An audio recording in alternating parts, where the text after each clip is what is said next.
No Wildflower Diaries would be complete without a visit to the Lincoln Hills, which is where I'm at now. And it's looking actually quite good.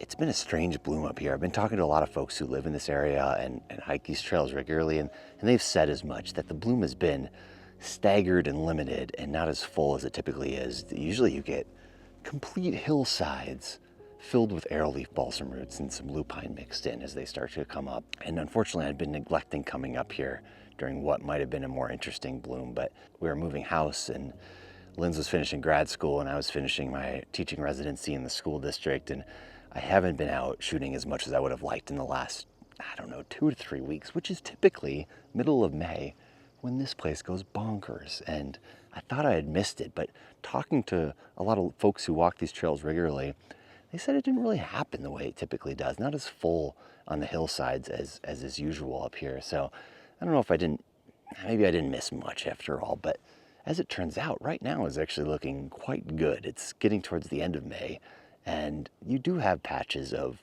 hillsides that are actually pretty full with balsam root. It's a little splotchy, but they're there, and some of them look quite good.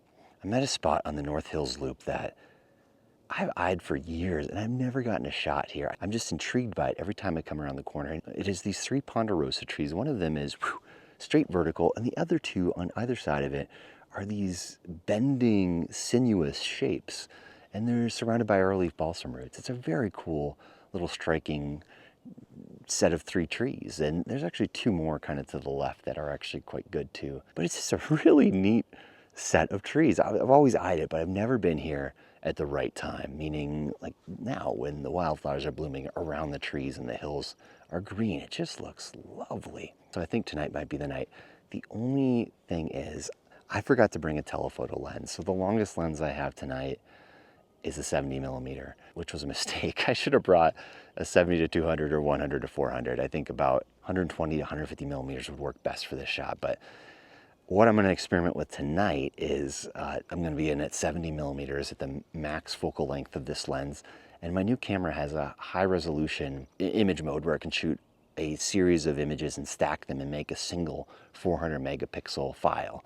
And I think if I do that, I can have enough resolution to work with to do a serious crop and actually still be able to get the image.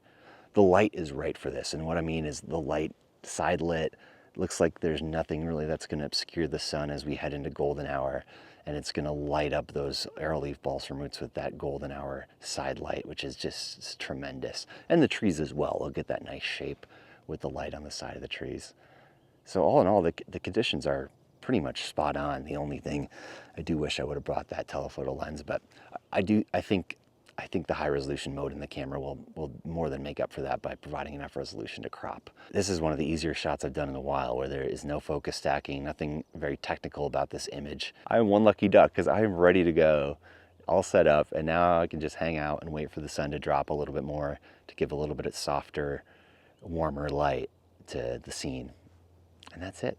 Well, let me show you the shot here. So this is the scene. Again, we're at 70mm, wider than I would have liked. Telephoto, we would have tightened this up a little bit, but eventually what the crop will look like is we'll crop it up from the bottom. Let's see, something like that.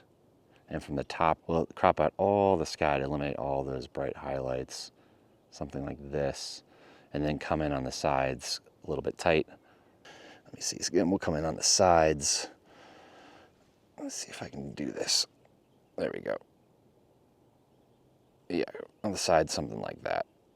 So you get the idea, just really isolating those trees at the vertical shot. And then let's see, oh, we got these trees over on the left I was talking about right here. Where are they? Right here. So crop kind of like this. Yeah, something like that I think would be nice. I'll do this a couple of ways.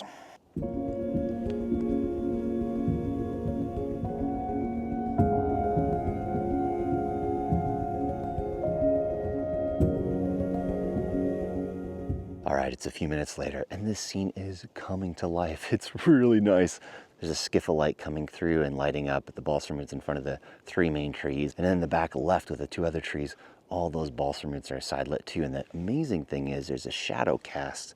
Must be a couple of big trees that are casting their shadow. between the 2 sets of trees, resulting in this really beautiful separation. And then the that's making this image work, which you'll see in the final image. That shadow just gives so much separation between both sets of trees.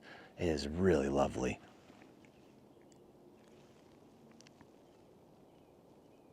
Yeah, that's awesome.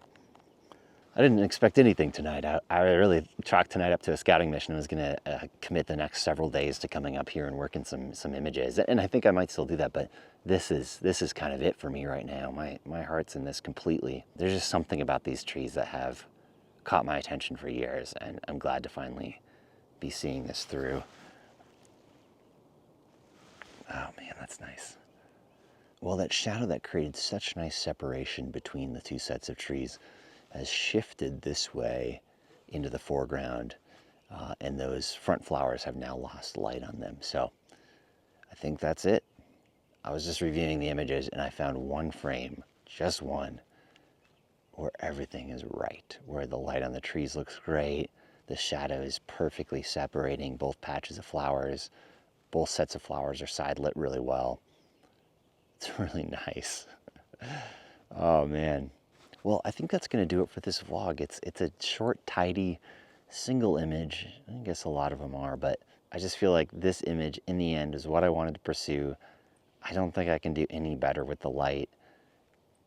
We'll see how the high resolution mode does. That's the one question mark, is if this high resolution mode will be sufficient to make the image. If it isn't, I'll come back tomorrow night with a telephoto lens and try the same composition. Yeah, that's going to do it for this vlog. Thank you so much for watching. I really appreciate it. And I will leave you with the final image of these 5 lovely, sinuous ponderosas.